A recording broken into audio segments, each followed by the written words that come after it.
Well, it's a rainy day, cold as hell.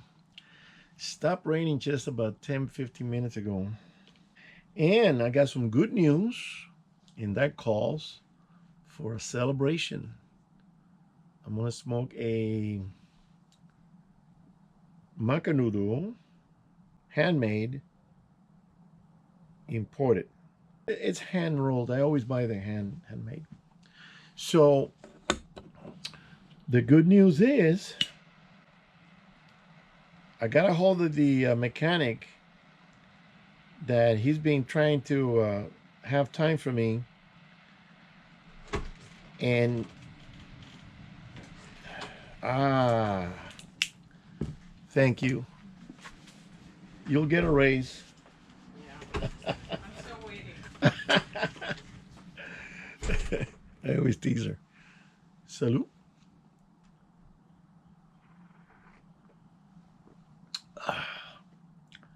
Coffee and a cigar, you can't do better than that, especially in weather like this.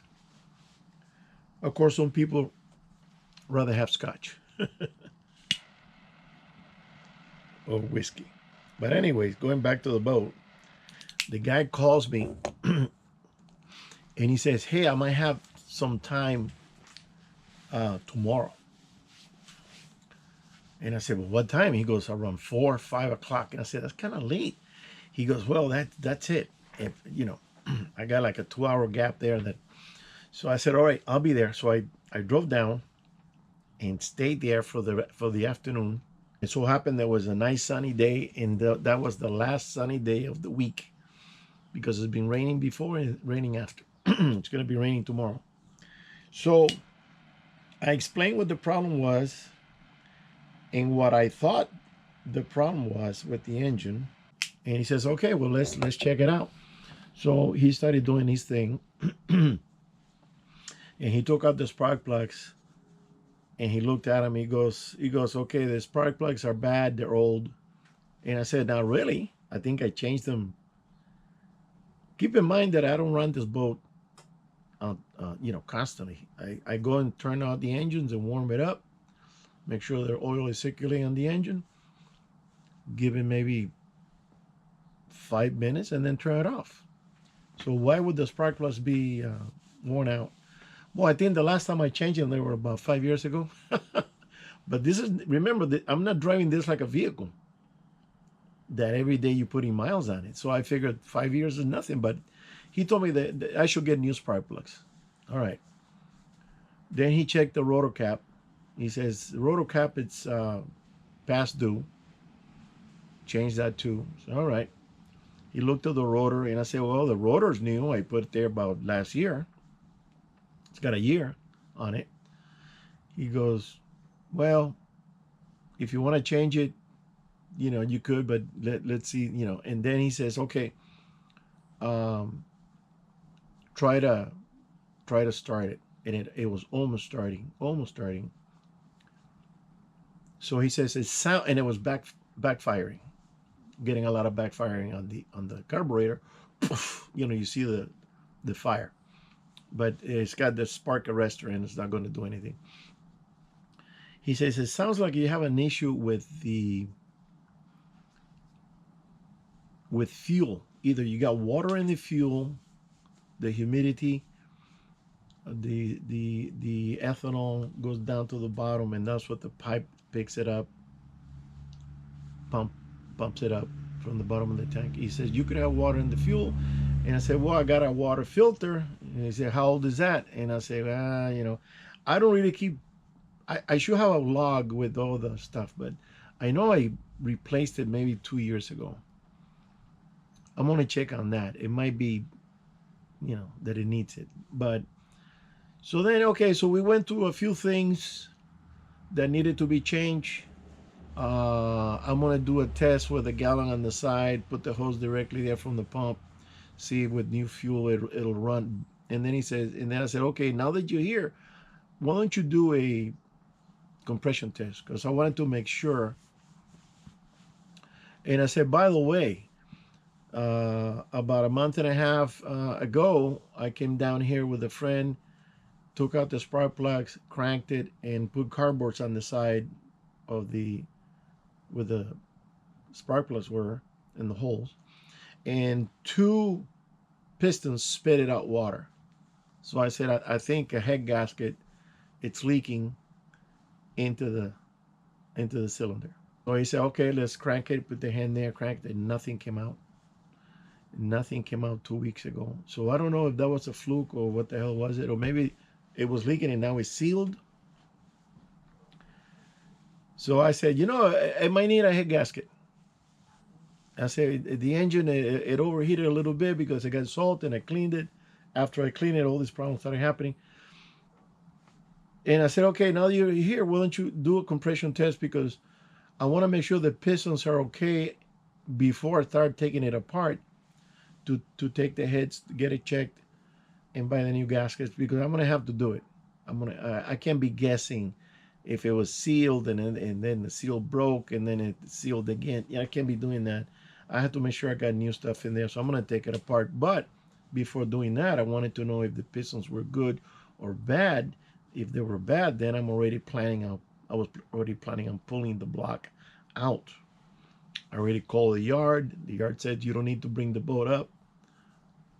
They'll have a crane and drop it down, hook up the engine once it's all disconnected, pull it up, put it on your truck. And I said, okay, $300. And I said, perfect.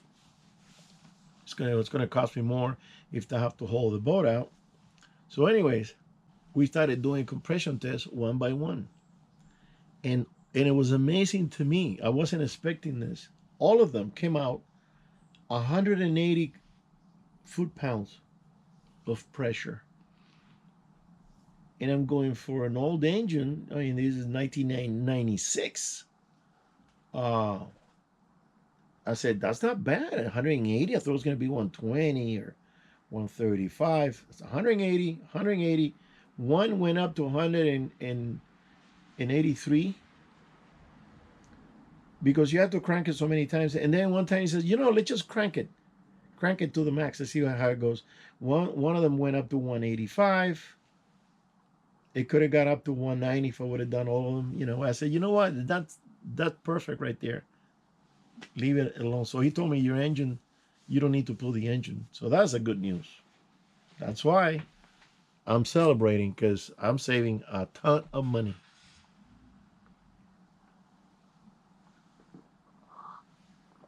Now, my mechanic friend of mine, I haven't told him yet.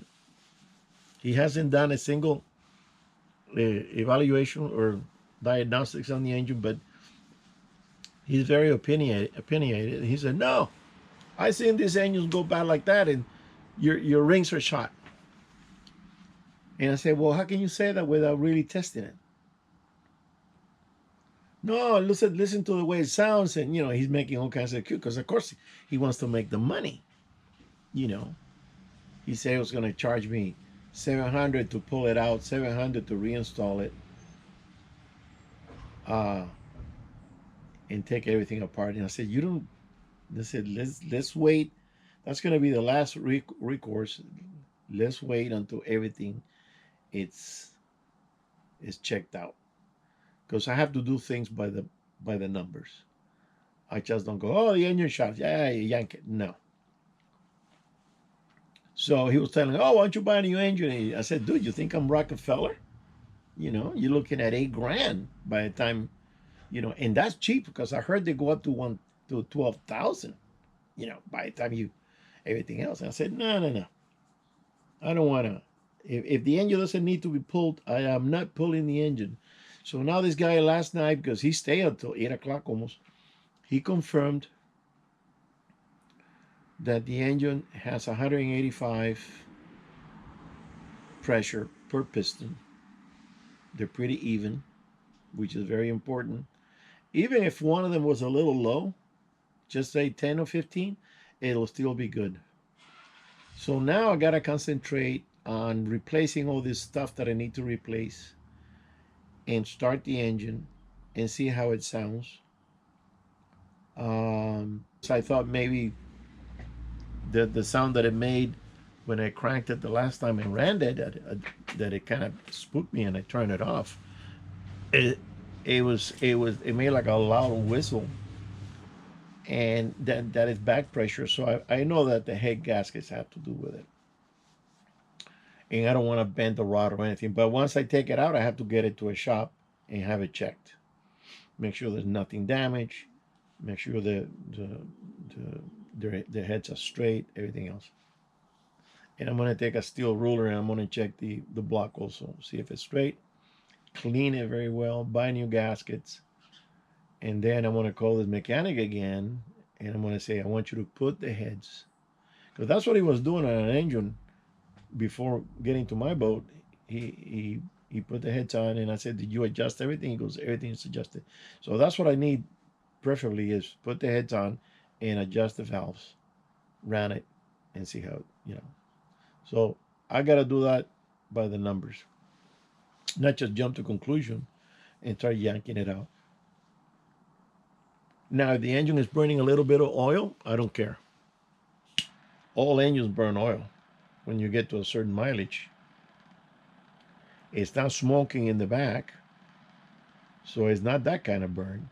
If you take a spark plug out and you see it's a little bit oily, yeah, it might be have a little bit of oil. No big deal. To me, that's not a big deal. So to do the heads, he charged me pretty reasonable for spending there 2.5 hours. One guy wanted $600. Oh, I gotta say my mechanic goes, oh, you're not the mechanic? No, I got 6 mechanics working for me. And so, oh, okay, so you're getting a cut. I understand that. It's a business. Oh, okay, but I am not spending that. And he wanted to make an appointment. I called him back and I said, listen, I can't pay $600. No, just to do the same checkup that this guy did for $150, and he spent almost 3 hours there. Give me a break. So going to open the carburetor filter, a little canister there, and check the filter, make sure there's no crap. Clean the little glass filter because he told me there's stuff in there. Transfer the fuel from the tank. I got about 20 gallons, I think. I'm going to transfer that to the rear tank, which is empty. And I'm going to put a treatment in there. Then once that's done, I'm going to bring in new fuel. Change all the filters. I already got the oil filters. I'm going to change also. Put new oil in the engine. Put new spark plugs. New cap. The rotor, I'm going to hold off on that. In fact, I think I got a rotor at the boat that's new. Because when I buy things, I buy 2 for the other one. I haven't changed the other one because the other one's not doing nothing. It's working smoothly. I turn it on. Well, right after he left, I turned it on. Ran it for about 10 minutes. Smooth, put it in gear. Everything's fine. So I don't want to mess with it. Like I say, if it's not broke, don't fix it. So I'm going to change all those things. The carburetor is rebuilt from a few months ago. The pump is new. The heat exchanger is cleaned. It's the pressure, see if it was leaking. So it was pressurized. I think they put in 20 or 30 pounds, something like that. And the oil filter for the tranny, where the water goes through also for the engine, that's also was taken out and looked at, and it was clean. I'm pretty sure it's the head gaskets. And once it's all put in and nice and tight, I'm going to take it out to the ocean when there's better weather. I'm going to wait for a couple of months because I'm not going to, in this type of weather, I'm not going to go nowhere. But I want to, oh, and while the heads are being done and all that, take it to a shop. I'm going to bring all my exhaust and water jackets and all that and repaint them. I think I got another 2 cans out here, and I put them behind the truck there in the cardboard and paint them nice and silver. He complimented me. He says, well, how often do you paint your engines? And I said, every 2 years or so. He goes, they look good. Because he seen engines beat up, rusty and stuff. I try to keep it as clean as possible. So I want to do that, and then buy the gaskets and all that stuff, which is not that expensive, and then put it back together and run it and see what happens. The issue with the carburetor is kind of puzzling because the pump is new. Carburetors we built. The filter, the glass filter is new. The filter in the carburetor is new. So it's gonna be crap in the gas. One of the little jets is probably, spitting and then clogging it. It's this damn ethanol that they put on the freaking gas in the state. It's incredible. Maybe right after they started doing the ethanol, all kinds of problems. People were having all kinds of motorcyclists. I heard the gases were leaking and the carburetors were leaking and everything. So they had to come up with a new kit that it was ethanol proof because it was decomposing and stuff. So everybody's been getting problems with that. And it clogs, it becomes jelloish, gelatin, like gelatin, gummy. I gotta make sure that all that gas is out and put new gas in there and run it. And I'm gonna have to do most of the work myself because these mechanics are crazy. This guy, turns out that I knew him when he showed up, and I said, "Hey, I know you." He goes, "Yeah, I used to work," and he gave me the name of this store, marine store, where they sell parts and everything. And I said, "Oh, what happened?" He goes, "No, I started doing this." He's making a lot more money as a mechanic. And I said, "Yeah, I know you, man. I knew you." So he gave me a good price. So he was busy. He finished around 7:45, almost 8, and he says, "Now I gotta go to Newport and I gotta go install a couple of batteries at a boat." They were waiting over there for him. So he's busy. He's doing work. But there's other mechanics, they're charging a lot of money per hour. And this guy says, "Oh, I want to take. It's gonna take 6 hours." And I said, "Dude, it's a 350. It's not a diesel. It's a 350 Chevy. What's gonna take you 6 hours to look at what? You know?" So I had to cancel with him. If you let it happen, they'll take advantage of you. You gotta be on top of it. Can't just walk away and say, "Okay, you handle it, and I'll be back tomorrow." No, because they're gonna clobber you with a big bill. The electrician tried to do that to me, and I said, "Hey, dude, you were here for 2 hours." He wanted like $600, and I said, "No." Go, "I gotta pay for that new van." He go, "It's none of my business. That's your business." He didn't want to pay for a diesel van that he bought. It's bullshit. You decided to buy that. You figure out how you're gonna pay. I'm not gonna pay for you. I want to pay you what you did here at a fair price, not what you want to charge because you bought a new van or something. People are just. Huh. Let's see what's happening with the boat. I don't know if I mentioned. I think I did already. I got this friend that he says, "Okay, this guy is not a hunter. It's not a hunter." I took him dove hunting last year, and he liked it, first time. But he never hunted ducks or geese or deer or nothing, not even pig. And he said, "Ray, I want to buy me a 30-06. "Oh, why?" I said, "That's a hunting round. That's a hunting bullet." He goes, "No, I want a home protection." I said, "You're gonna protect your house with a hunting rifle?" Halt! Who's there? Crack, crack. Give me a break. I said, "No, man. That's a hunting rifle. The 30-06 is not to protect your home. You need something, either he already has a handgun." I said, "You need something, that shoots 9 millimeter or a shotgun. Get a short barrel because his shotgun is long. I mean, it's camouflage. I think that's got a 28 inch or something like that. It's long." Anyways, I said, "Why do you want a 30-06? And the thing is this: he is enamored. Is that the word? He's in love with the 30-06 because the old timers that we knew, most of them are gone. They had, most of them had 30-06. That was the rifle of choice, the caliber of choice. Because yeah, the 30-06 you can hunt just about everything. He probably remembers the guys, because there was a group with 30-06, another group with 300 Magnum. I knew those guys. Weatherby, 300 Magnum. Well, those are hunting rifles. Those guys will go to Colorado, Wyoming, Utah, Arizona. They will go everywhere. But this guy's not a hunter. This guy wants to protect his house with a 30-06. Going, no, man. I said, you crazy.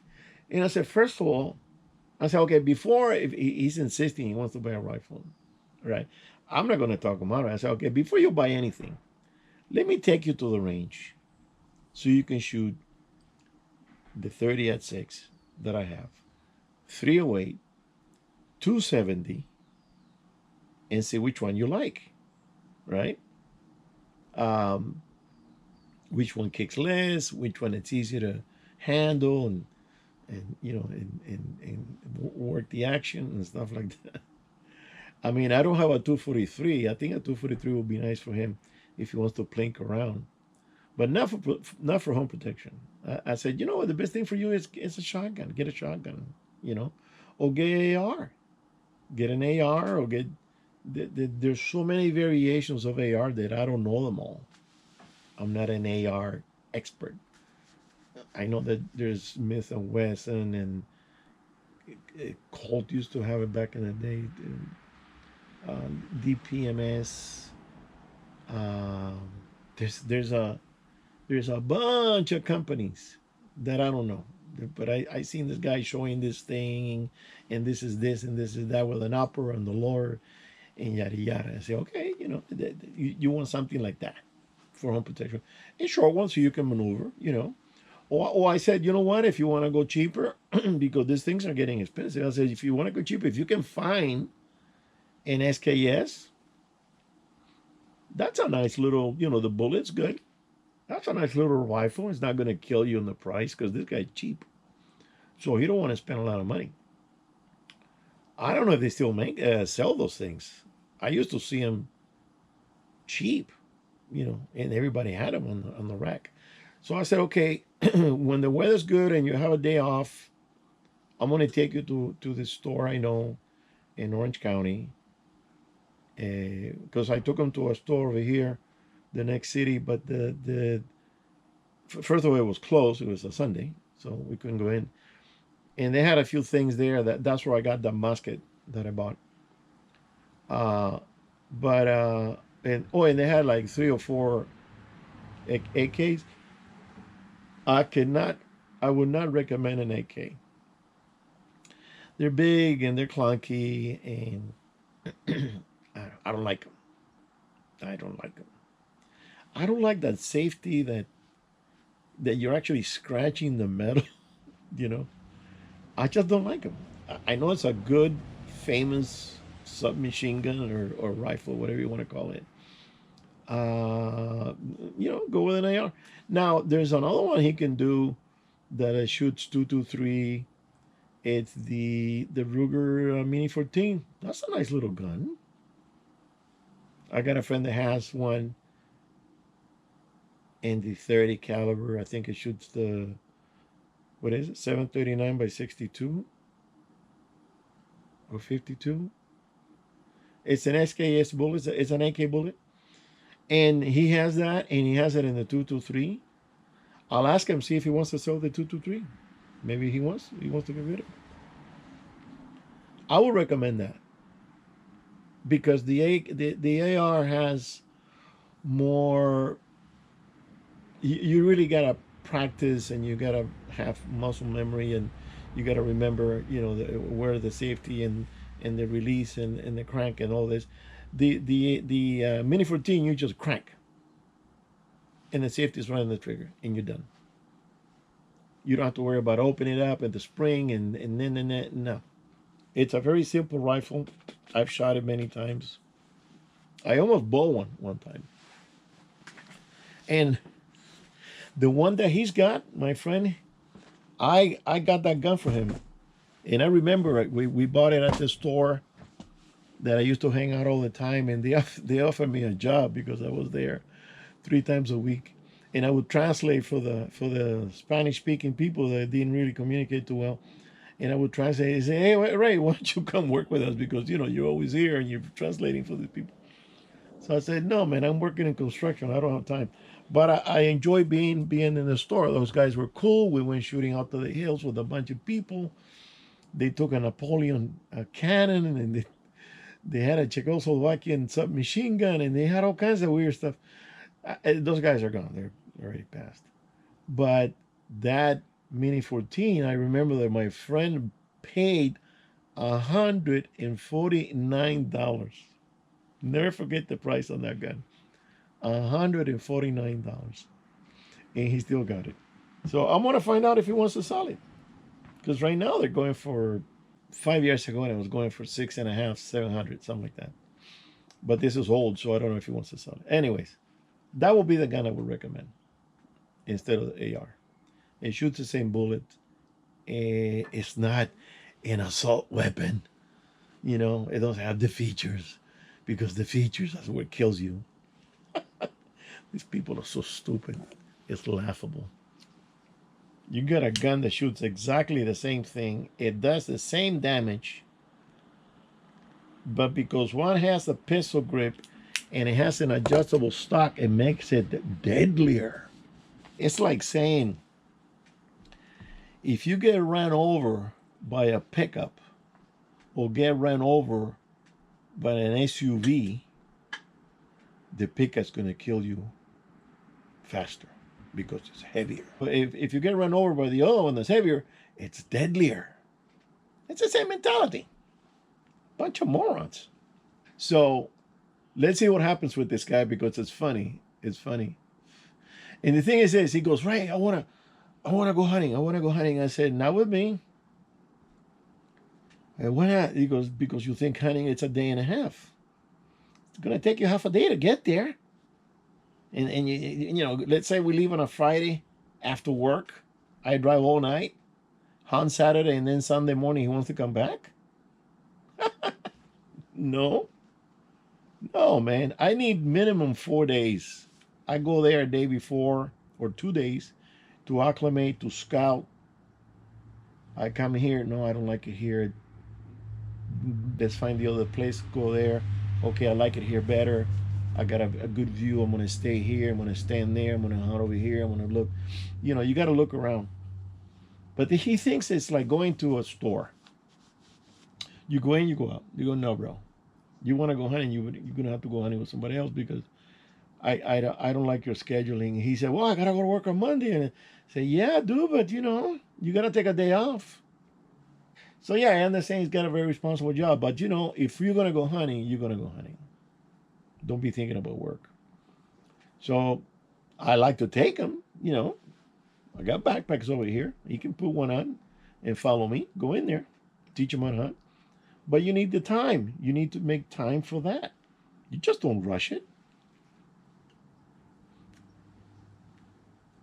If you're not going to enjoy the trip, don't make the trip. If you're going thinking about coming back already, no, that's the wrong mindset to go hunting. Really. So doesn't work like that. In fact, I want to see if I can sell them the X2. I gotta get rid of some packs over here because I got 4. I got 5. Okay, 1, 2, 3, 4. Yeah, I got 5. I got my wife's pack that she's never put on. I want to take her camping this time, but she's so scared about the bears. And I saw a video. It's just the beginning. I didn't see the whole through. They were talking about the Alaskan bears, and there was a guy. He went with his wife, and they took the bear spray. I know it's supposed to shoot 20 or 30 feet, but you're gonna guard your life to a can of spray. Well, what happened was that I think they went fishing, one of those rivers. This Kodiak showed up, killed them both, and ate them both alive. Alive. They got eaten alive. That's what the guy said. Can you imagine? So if you're gonna go for that kind of thing, you need to take a gun, man. You take a shotgun. You take a 45-70 lever action. I think it's a Marlin or Henry's. You take a 44 Magnum, minimum 357. Preferably a 44 Magnum or a 500. I am not trusting my. You can carry a spray can if you want to protect yourself in the city. If you go and there's some hoodlums and want to jump you, you spray them.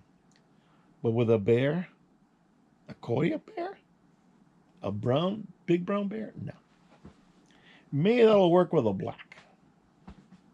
But I saw a movie that this is a true story back east. This couple went out hiking.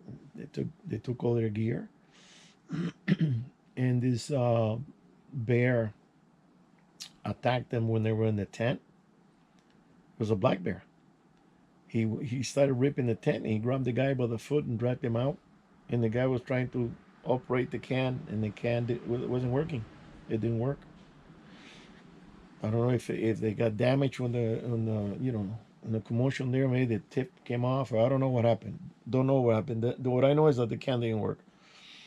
And the girl started running. I think she broke an ankle. She climbed up a tree, and she would hear the guy screaming and the bears crunching on bones and stuff. And then finally she climbed down and she crawled out. It was horrific. And then she finally made it to the edge of the lake.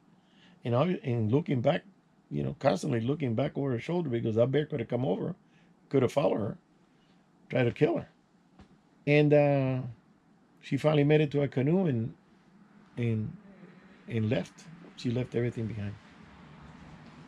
No, man. No. You need to have a gun. If the bear starts putting his nose through the tent, you just go boom and blow him away. Right through the tent. You're not gonna come out with the spraying. Because that prey could come back and hit you in the face also. And then you're gonna be like this. Oh, I can't see. No fucking way. No way. Oh, and that's why he wants to buy a 10 millimeter Glock, or I don't know who else makes it. And I say, okay, 10 millimeters, about a 357 equivalent, but you get more rounds you get like 3 more, 4 more. But yeah, it would be nice for me to get a 10. I was thinking about it, but nah.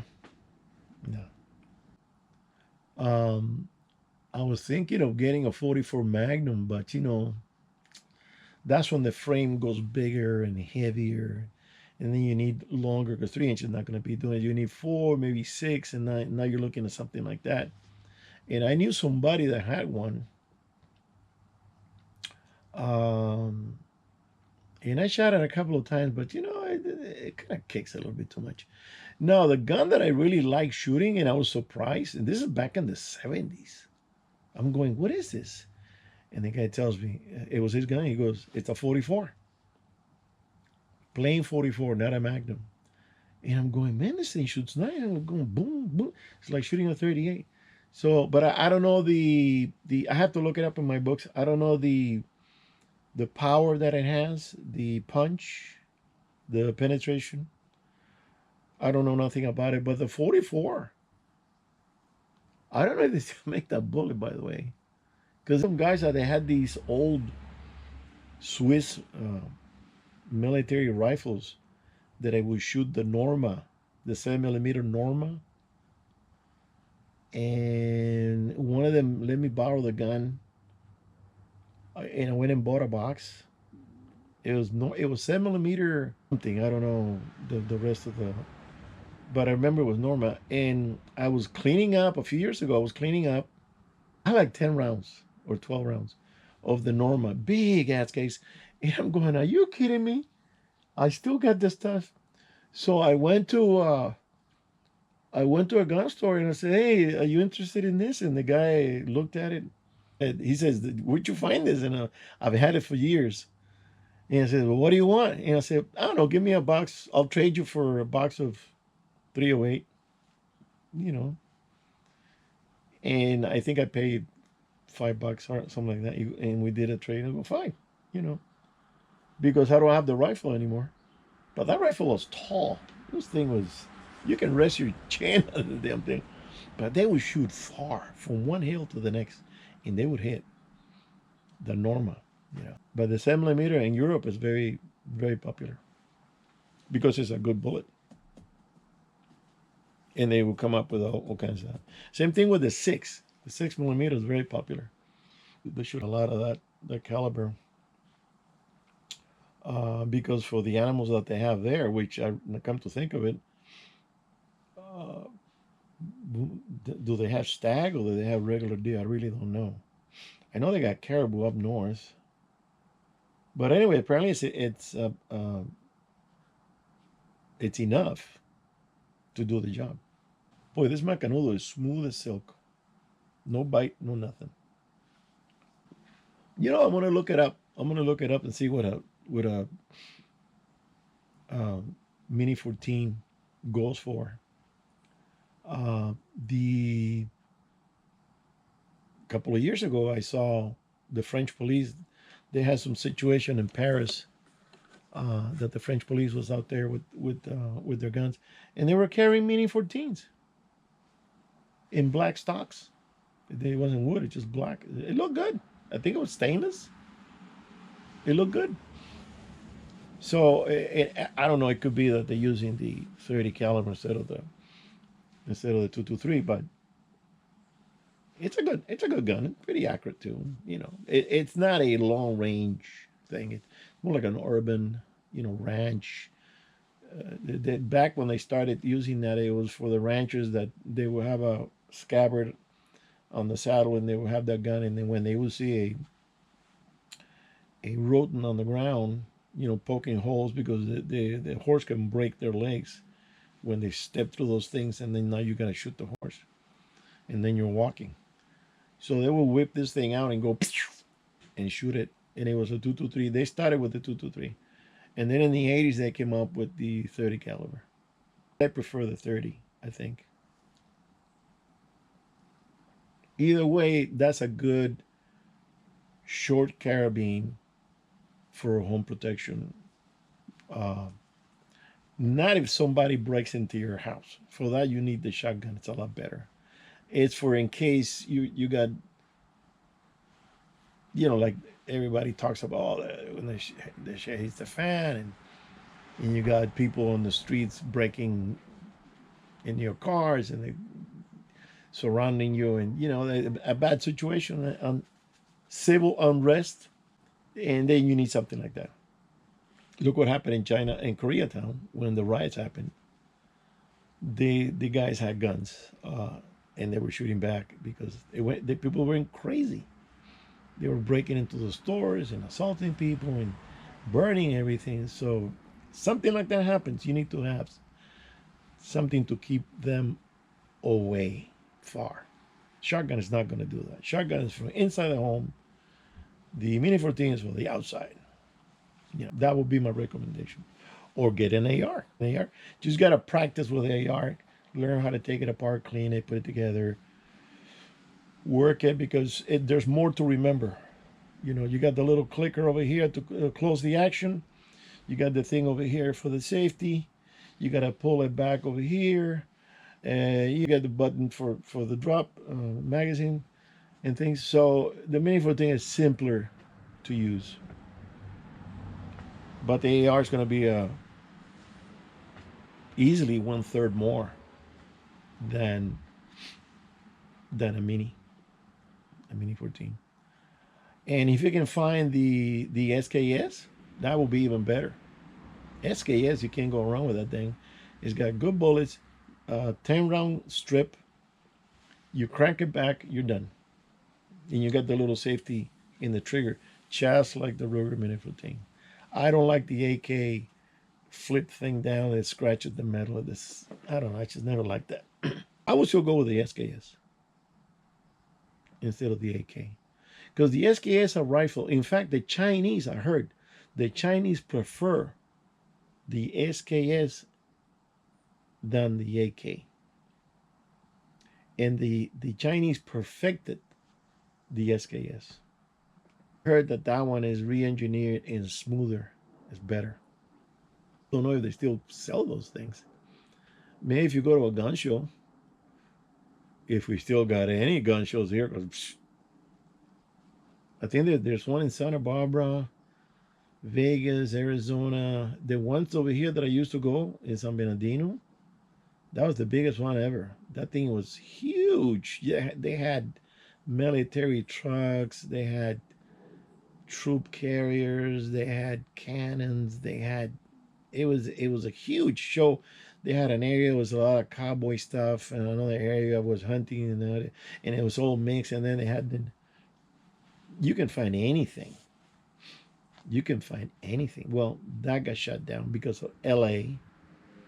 You know, illegal. Making it illegal. So that got shut down. I think there's one in Orange County. I went there once. I haven't been there in a long time. No, I used to go one in when I first went to one gun show. To me, it was another world. There was a big court, like a soccer field, and it was dirt. I think this was in a. I'm guessing. I think it was a military, not a base. It was more like a storage area, and they would rent that area and they would have the show. And there were girls dressed, good-looking girls, cowboy, with the white little riffles here and the shirt and the red pants and the boots and white hat, cute with two chrome 38s, and she will walk around, and then she will get on that horse and go running up and down, and and pull back, and then they had guys dressed as Indians and stuff. Man, it was amazing to me.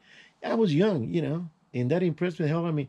And I'm going, man, I like this. There was people walking around like mountain man, and they had the hats with the beaver hat and all that.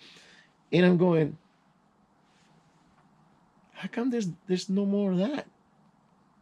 It's and that was outside. You walk in, and then it's like guns, ammo, scopes, everything you can think of. Even if you needed a screw for a scope base, you could find it there. So I need a Chinese, a different millimeter. Oh, yep, we got a little drawer here. Boom. They had everything you can think of. And you don't see that anymore. Not here anyways. I know that Vegas got a pretty good show. I haven't been to that one. But that first show that I went, and those girls, oh, and by the way, I did talk to the girl. She was walking this way, and I bumped into her. Can I ask you something? She goes, yes. And I said, are those really 38s? And I'm looking at her tits, and she goes, yes. And I said, nice. Now I look down, nice guns, That girl was good looking. Must have been 21, 22. She was packing in more ways than one. And then the guys dressed as Indian with the buckskin. It was nice. It was a good combo of everything. And then they had some of the military stuff too. These people just kill the fun of things. They kill the enthusiasm for a kid to go and see something completely different. The gun shows now are more toned down because these people probably don't allow anything. You want to sell something, put your desk there and your table, and that's it. And you don't see the dress up anymore. I used to like people, walking around with the muskets, those Kentucky rifles, dressed as mountain man or pioneers. It was fun. It was fun. I liked it. I liked that a lot. But things change, and usually they don't change for the better. So let's see what's going to happen in this election year. I'm voting for Trump. I don't care who likes it or not. The best president we ever had. You don't like the way he talks? Don't listen. Just look at the results. That's what I say. I am always weary of the smooth talker. When you get somebody that's smooth like that, watch him. I don't want promises. Just want you to leave me alone. You don't have to fix anything for me. If I can't do it, I can't do it. I don't need the government to do it for me, because what they do is they're going to make it worse. And that's why I speak my mind, and that's why I have low views, even though I have over 330 something subscribers, and I don't get 336 views. Isn't that weird? So let's say you belong to a club, you pay to belong to the club, and you never go to the club. I only get 30 something views. The people that really want to find me, because I know that YouTube is doing something to prevent people from listening to me and to hear what I have to say about communism and about socialism and about the idiots that we have running the country, getting us into more wars, more debt, more sacrifice, and more suffering, more expenses for everything. Yesterday I went to get a pizza by the marina, and I look up at the menu. The guy had a slice with a little salad and a soda, $13.99. That used to be $8, and it was still high to me back then. And I said to the guy, "Hey, listen, tell your boss," because he wasn't there, "bring down the prices. I paid $20 for a small pizza when it used to be 14. You go, that's ridiculous, legally." And I said, "Listen, look at this ad here. One slice with a soda and a salad, $14, $13.99. That is ridiculous, man." See, I'm not coming here anymore. And I just bolted out. And the guy goes, "I'll tell him. I'm not coming here anymore." It's a bunch of rip-off. Everybody is raising their prices because what's going on with the idiot in charge with the fuel. They don't bring the fuel down. Everything comes with the cost of fuels. Fuel goes up, everything goes up. People are making now $25 just to stand behind a counter. And why? Because everything's so expensive that people can't even afford to eat, pay the rent. You're going to fill up the tank and it's $80. And it's a week. Maybe not yet. Sometimes you don't even make it to a week if you do a lot of driving.